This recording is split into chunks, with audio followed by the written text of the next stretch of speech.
Oliver Berman ou Alexander Albon. Sim, eu sei que você quer entender quem que é o causador desse acidente aí, que causou, né, deu o que falar nesse primeiro treino livre do GP do México.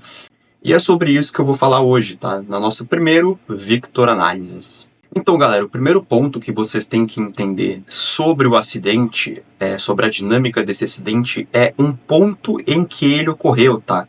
Ele ocorreu logo antes da curva 9, ou logo depois da curva 9, que é naquela sequência de S's de alta velocidade, nem tão alta, eu vou dizer média, tá? Existem S's muito mais de alta do que aqueles no calendário. Vulgo os S's, né, de cota, por exemplo, na corrida que a gente teve na semana passada, é um exemplo.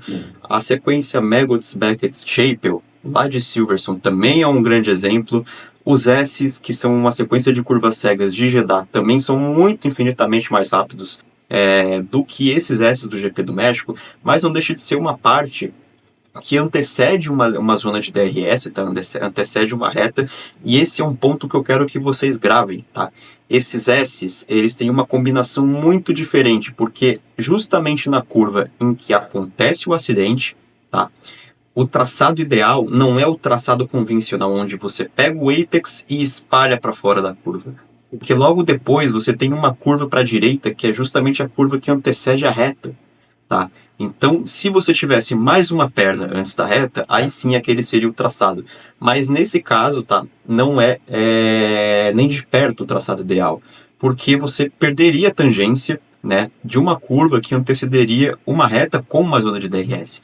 E o que um piloto não quer é perder tempo logo no começo de uma reta, porque a aceleração de um carro de Fórmula 1 é bem delicada em certos pontos. E ainda mais no GP do México, onde os carros andam com as asas tão carregadas, tá? Eles andam com mais peso, em questão de downforce, por conta do ar rarefeito, é uma zona que depende de muita tração, tá?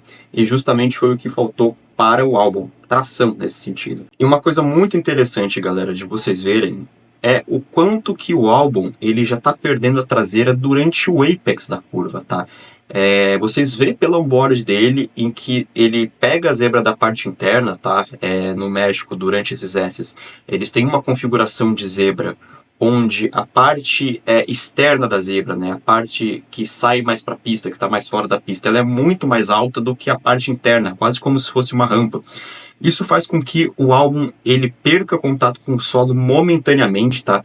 E isso na telemetria, quando via público, daqui a pouquinho, daqui a algumas horas, ou inclusive daqui a alguns minutos, quando esse vídeo já estiver postado, ela já vai estar disponível. Acontece um fenômeno que não é tão raro, tá? É bem comum mesmo.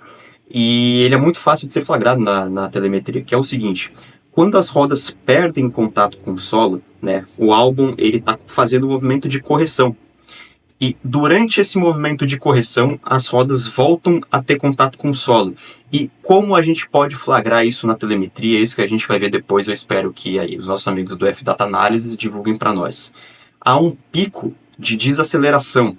Tá? Esse pico normalmente tende a passar de 5G, 6G, 7G, dependendo da velocidade, mas é uma desaceleração que é muito, mas muito, tá? É superior a uma desaceleração de uma frenagem de um carro de Fórmula 1. Um carro de Fórmula 1, ele freia a 1.8G, tá? É uma frenagem, inclusive, muito brusca. Ele é quase 2 vezes a aceleração da gravidade, sofrido pelo pescoço do piloto. Em um pico de 7.8G, 6, 5G, 4G, que seja, se o carro desacelera nessa quantidade, cara, pode acabar, ele é carro campeão mundial. Nos próximos 5, 10, 20, 30 anos, ninguém vai bater esse carro que desacelera em 4, 5, 6, 7G. Então tem uma coisa em mente. Se a telemetria flagrar esse episódio, tá, no carro do álbum, podem ter certeza que aconteceu o que eu acabei de falar.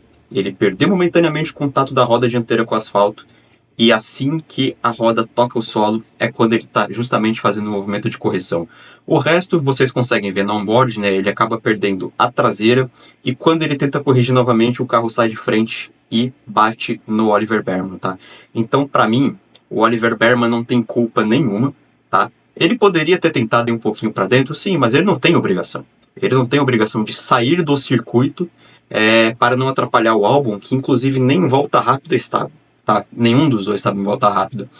E uma coisa, galera, tá, que vocês têm que prestar muita atenção, inclusive fica de aprendizado aí para os próximos acidentes, tomem cuidado para não confiar demais na imagem da câmera on-board, tá? A imagem da câmera on-board, ela engana muito, tá? A imagem de fora do circuito, de fora do carro, né? A imagem, as câmeras pelo circuito são muito mais confiáveis do que a câmera on-board. Por quê? Porque a câmera on-board sofre um fenômeno que eu vou estar deixando aqui, né? Passando no vídeo, de comprimento focal. Percebam que conforme eu afasto, ou diminuo ou aumento esse comprimento focal, o carro da frente, ele parece estar muito mais próximo do que na realidade ele está. Obviamente essa câmera não está num ponto fixo exato, né, como o local que ela fica do onboard, mas já dá para ter uma noção de como eu diminuindo e aumentando o comprimento focal, eu consigo ter uma noção muito diferente de espaço. E quando eu passo, né, esse carro aí para uma vista ortogonal, ou seja, plana, vista de cima, vocês percebem que o carro na real está uma distância muito grande e até que segura, né?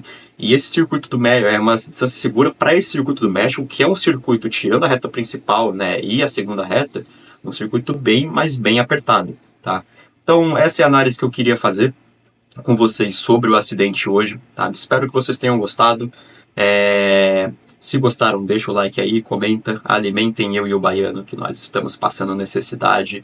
E se vocês querem ver mais vídeos de análises, atualizações que as equipes vão trazer, comenta aqui embaixo e a gente vai ver o que a gente pode trazer para vocês nas próximas corridas, valeu? Então é isso, um abraço e até mais.